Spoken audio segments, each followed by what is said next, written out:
his next to last IndyCar win was replaced at season's end by Dario Franchitti. And then last May, J.R. Hildebrand hit the wall on the final lap of the Indy 500 in a one-off drive for his new owner, Brian Herta. Dan Weldon wins the big race for the second time in his career.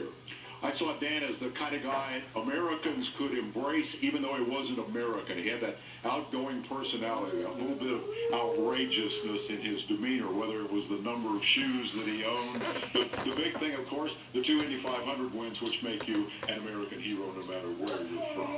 Dan was a fun guy, managed to maintain his personality in a racing world that seems to try very hard to boil that out of a driver.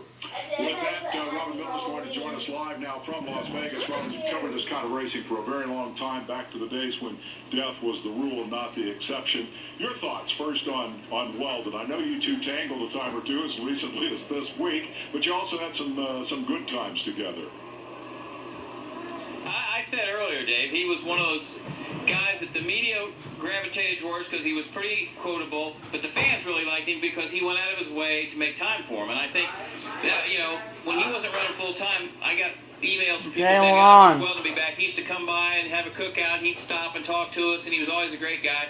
And we gave him a lot of, you know, I told him once, I said, "Well, you had the best smile with and without your new teeth." Because remember, he got those new teeth, and we were always giving him a hard time about being a model when he got done racing.